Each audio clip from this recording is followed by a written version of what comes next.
Well, having had a day off angling yesterday, I'm back down today on the, those of you who know this will recognise it.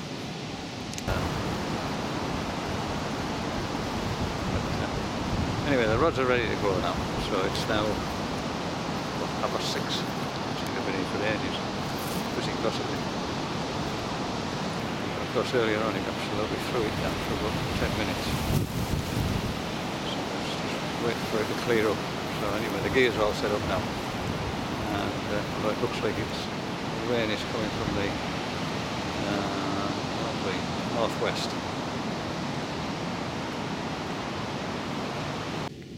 Quite a number of people ask about rigs, what I use, and it's just dead simple. There's nothing complicated about it at all. That's the main line. You can have it as strong as you like, but I certainly wouldn't recommend anything under 12 pound, and it depends where you're fishing, of course. On some waters, you know, fishing a flood water in the Yorkshire rivers, or if you're down on the Trent and it's piling through, then I suspect 12 pound isn't big enough. 18 pound might be more. And it comes down, and there's just a sliding ring there, and this is a weight. Obviously, how big a weight again depends on the flow. I think that's a 3-ounce weight. I don't use the swivel on the weight at all, and it's just connected to this sliding ring. I just tie it on with a piece of mono. A bit of the main line really is all that's required. This is just a nut protector, and it's just tied onto the swivel. I think it's a size 9 swivel, and this is the hook length, which is, I would think, maybe a foot long, and that's the hook, which I think is a size 7, and I tie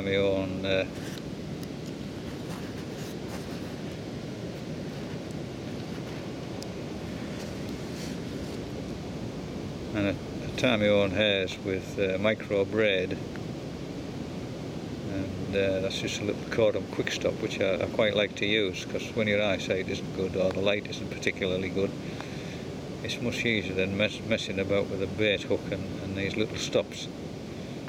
And there's a video somewhere on my blog that shows you how to do that. It's quite a long time ago. So that's it. That's all there is to it. I never change it. So just to go through it all again.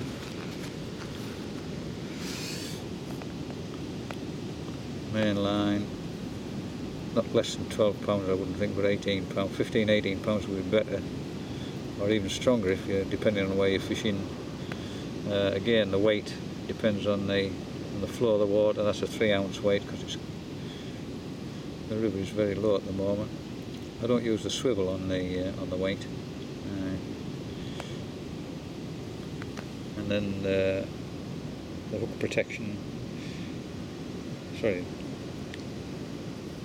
and then that nut protector and the swivel.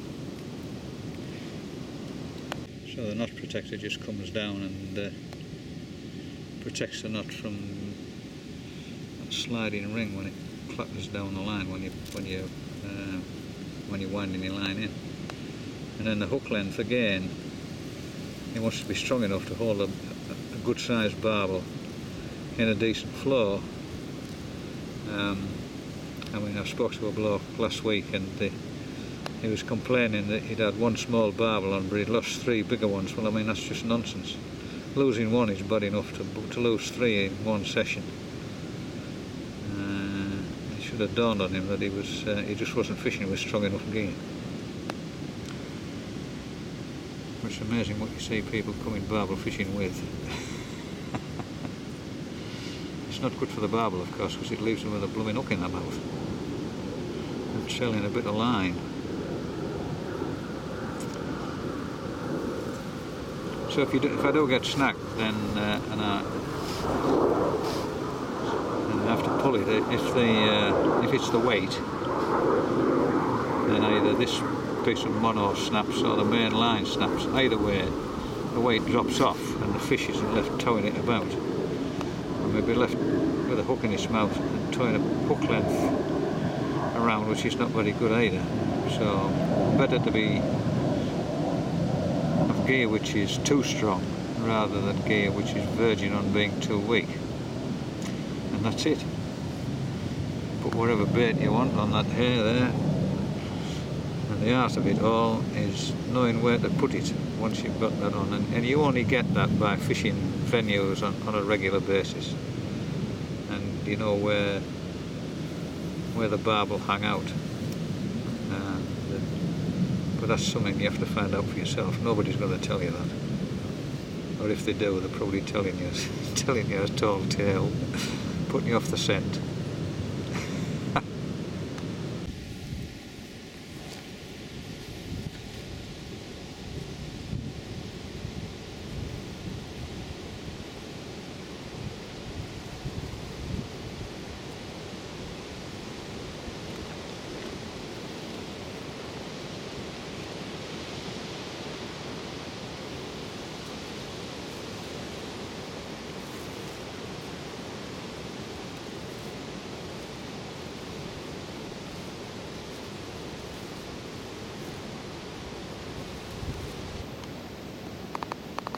Let's look downstream with a double rainbow.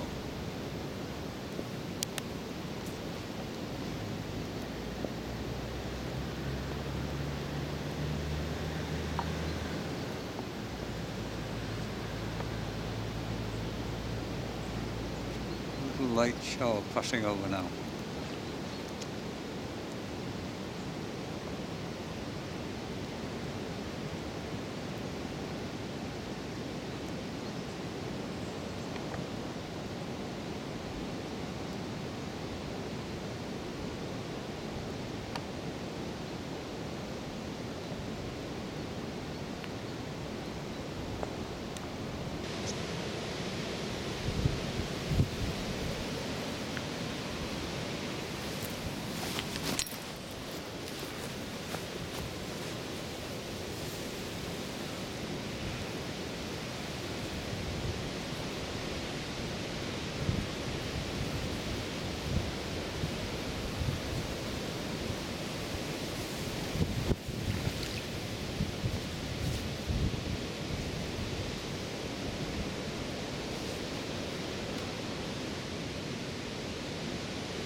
just about 4 pike.